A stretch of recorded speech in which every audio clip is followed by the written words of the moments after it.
गो हत्या करना ये कोई धार्मिक परंपरा नहीं है, धर्म के साथ जुड़ा हुआ नहीं है।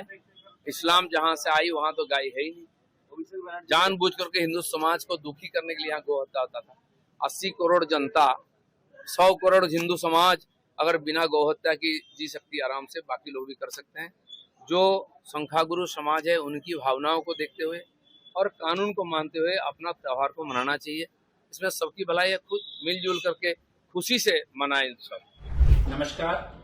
आने वाले त्योहार बकरीद के लिए दिल्ली सरकार के विकास मंत्रालय के द्वारा कुछ इंस्ट्रक्शंस जारी की गई हैं, जो मैं आपके सामने रख रहा हूं। बकरीद के त्योहार के अवसर पर दिल्ली में गौवंश, गाय, बछड़ा तथा ऊंट व अन्य प्रतिबंधित जानवरों की कुर्बानी पूरी तरह से गैर कानूनी है और ऐसा करने पर या ऐसा करने की कोशिश करने पर आपराधिक मामला दर्ज किया जाएगा, कानूनी कार्रवाई की जाएगी। इसी के साथ साथ सार्वजनिक स्थानों पर, सड़कों में, गलियों में, सार्वजनिक स्थलों पर कुर्बानी भी पूरी तरह से प्रतिबंधित है, इसकी अनुमति नहीं है और ऐसा करने वालों पर भी कानूनी कार्रवाई की जाएगी।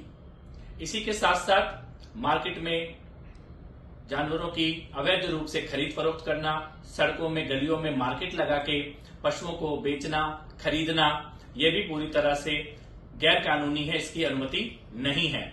और इसके साथ साथ कुर्बानी के बाद नाली में या सीवर में या सड़क में खून को बहाना, वेस्ट को सीवर या नाली में डालना, ये भी पूरी तरह से प्रतिबंधित है।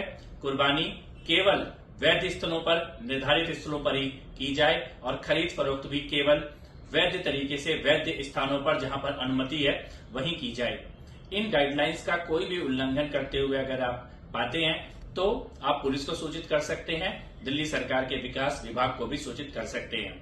आने वाला ईद का त्योहार, बकरीद का त्योहार आप सबके लिए बहुत शुभ हो। बहुत बहुत बधाई। मैंने अर्ज किया कि गाय के कुर्बान ही करना कोई ज़रूरी नहीं है। जब अपने मुल्क में कानून ऑलरेडी बना हुआ है कि आप यहाँ पर गाय को ज़बह नहीं कर सकते, तो किसी भी शख्स के लिए, किसी भी हिंदुस्तानी के लिए ये कानूनी तौर पर लीगल नहीं है कि वो गाय की कुर्बानी करे। और जैसा मैंने अर्ज़ किया कि 1920 में ही उलमाए फ़िरंगी महल इस सिलसिले में फतवा दे चुके हैं, तो लिहाजा गाय की कुर्बानी हरगिज़ ना की जाए। और ना अक्सर हिंदुस्तान में की जाती है, कुछ ही स्टेट्स में की जाती है, वहाँ पर भी इस पे बैन लगना चाहिए।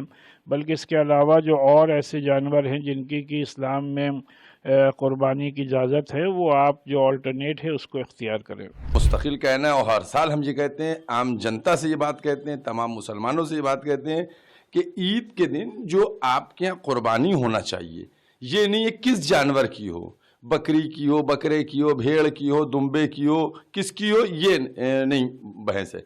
बहस है कुर्बानी होना चाहिए। कुर्बानी के लिए जो हमारे देश के संविधान में जानवरों को ज़बह करने के परमिशन दी गई है, उनको करना चाहिए। समझिए, इस तरीके से जहाँ तक गाय का सवाल है, गाय की तरफ तो हमें नज़र भी उठा के नहीं देखना चाहिए, चूँकि मेरे मुल्क के जो बरादर हैं, हिंदू भाई हैं, वो उसकी पूजा करते हैं, वो उसको माता करते हैं, लिहाजा इस्लाम बिल्कुल परमिशन नहीं देता। अगर कोई व्यक्ति गाय की कुर्बानी हिंदुस्तान में या कहीं करता है तो गोया उसने इस्लाम के विरुद्ध काम किया, क्योंकि इस्लाम ने कहा है दूसरे धर्मों का सम्मान करना चाहिए और गाय की कुर्बानी करके आपने अपमान किया है। तो मैं ये समझता हूँ कि ये बिल्कुल गलत होगा, लिहाजा गाय को कुर्बानी की कोई ज़रूरत नहीं है। जो बकरे दुम्बे उनकी कुर्बानी होना चाहिए।